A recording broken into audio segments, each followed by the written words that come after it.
Halo, selamat datang di channel YouTube-nya MTCRC. Saya Ragi Taufika. Saya akan membawakan topik tentang 3 tips untuk menulis master thesis hari ini.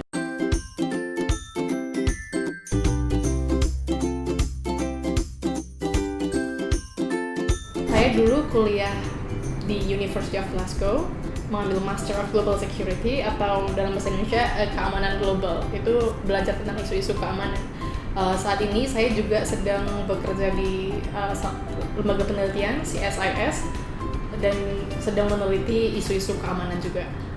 Oke, jadi untuk menulis sebuah master thesis yang bagus nih, ada 3 tips dari saya. Yang pertama, tentu kita harus menentukan topik yang menarik. Jadi topik itu harus sesuai dengan isu-isu yang saat ini sedang terjadi, atau setidaknya mungkin kita bisa menarik ke depan apakah tesis yang kita tulis itu nantinya akan related ke isu-isu yang kedepannya mungkin akan terjadi, atau mungkin juga ditarik ke belakang dan apa yang bisa dipelajari dari masa lalu. Jadi topik itu harus menarik dan belum ada yang meneliti, dan itu yang jadi poin utama kenapa itu harus diteliti gitu sih.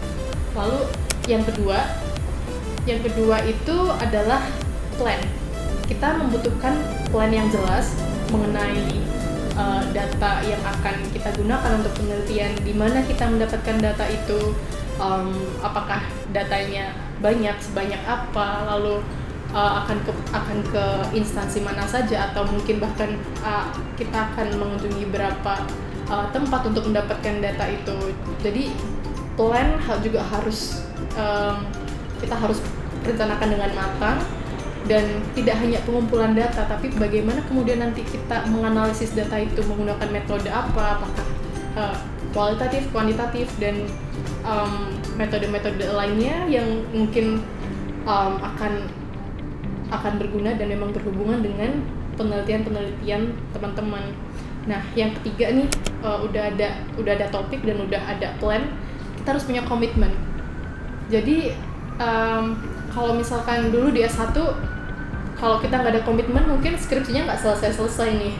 Nah, kalau untuk S2 mungkin karena waktu yang singkat, kita pun harus meletakkan komitmen itu dari awal, bahwa waktu kita memang terbatas dan itu harus selesai cepat. Jadi komitmen itu harus kita tanamkan, dan kita harus bisa kerjakan master thesis itu secepat dan seakurat mungkin gitu.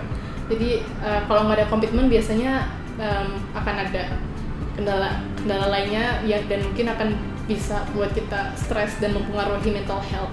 Jadi komitmen itu penting sih untuk menyelesaikan sampai finish. Sekian 3 tips dari saya. Jangan lupa like dan subscribe channel MTCRC. Sampai jumpa.